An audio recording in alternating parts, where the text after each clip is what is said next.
ગુજરાતભરમાં આજથી ધોરણ 10 અને 12ની બોર્ડની પરીક્ષાઓનો આરંભ થયો, જેમાં સુરત સહિત જિલ્લામાં કુલ 589 કેન્દ્રો ઉપર 1,60,000થી પણ વધુ વિદ્યાર્થીઓ પરીક્ષા આપી રહ્યા છે.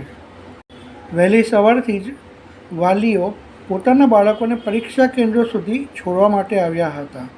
પરીક્ષાના પ્રારંભિક પ્રસંગે શાળા પરિવાર દ્વારા વિદ્યાર્થીઓને ગુલાબનું પુષ્પ, ચોકલેટ અને મીઠાઈ ખવડાવી મોઢું મીઠું કરાવીને વેલકમ કરવામાં આવ્યા હતા.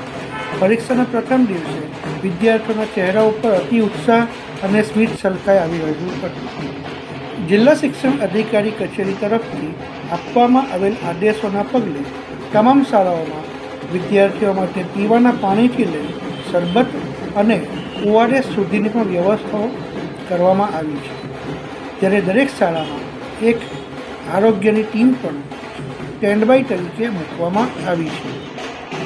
ધોરણ 10માં 51,446, 12 સામાન્ય પ્રવાહમાં 50,313 અને 12 સાયન્સ પ્રવાહમાં 18,000થી વધુ વિદ્યાર્થીઓ નોંધાયા છે.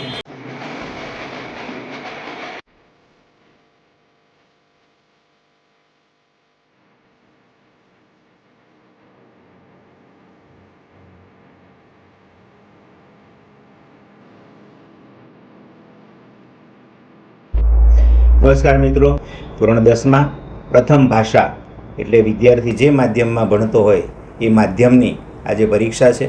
ધોરણ 12 સામાન્ય પ્રવાહમાં આજે એકાઉન્ટન્સીનું પેપર છે.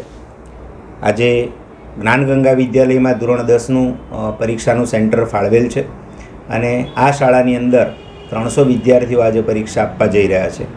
તમામ વિદ્યાર્થીઓનું કુમકુમ તિલક વડે અભિવાદન કરવામાં આવ્યું અને મા શારદાના આશીર્વાદ સાથે એક બોલપેન, જે વિદ્યાર્થીની તાકાત કહેવાય છે, એ વિદ્યાર્થીને ગિફ્ટ કરવામાં આવી છે અને તમામ વિદ્યાર્થીઓને શુભકામના પાઠવવામાં આવી છે.